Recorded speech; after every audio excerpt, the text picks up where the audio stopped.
1,5 miljun euro. Dan huwa l-premju tas-Super 5 għat-tluħ tal-erba' propju lejlet il-miliet. L-aħħar li xi ħadd qatal 5 numri kien fit-30 ta' Lulju, meta dakinhar xi ħadd rebaħ 350,000 euro. Il-fatt li din is-somma rekord ħabtet fi żminijiet ta' festi waslet biex kien hemm min esprima tħassib. Dan b'mod partikolari għax jidher li hemm min joqgħod nieqes mill-ħtiġijiet ta' kuljum biex ikun jista' jittanta xortih.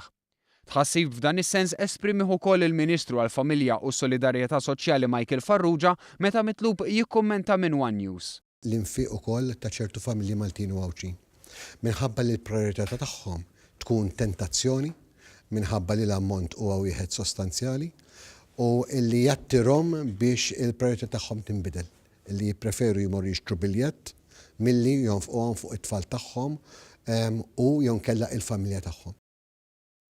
Tal-istess fehma kien Silvio Xkembri, iċ-ċermen tal-Fondazzjoni Allop Responsabbli. Huwa ta' tħassib iktar meta il-bejħ minn eżempju bħal ħwienet tal-merċa jkun qed jonqos hemmhekk għax dak allura jista' jkun indikazzjoni li allura hemm ċertu familji li qed jippreferu li jixtru jużaw il-flus tagħhom sabiex ikunu jixtru daw il-biljett tal-lotteriji u joqogħdu lura forsi anke mill-ikel. Żied jgħid li l-istess fondazzjoni għaddejja b'diskussjonijiet f'dan ir-rigward. Nikkonferma li bħala fondazzjoni qegħdin nistudjaw sitwazzjoni mill-qrib kemm jista' jkun ħalli wieħed tkun jista' jevalwa daqsxejn is-sitwazzjoni anke f'termini legali wkoll li hawn fih dan il-pajjiż. Il-Ministru tal-Politika Soċjali wkoll jemmen fil-ħtieġa ta' iktar inizjattivi.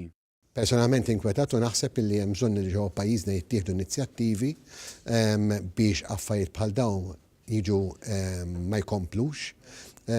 Nafu illi hemm persuni u familji f'riskju ta' faqar illi lesti li ma jiklux basta jixtru biljett. Dan huwa inaċċettabbli.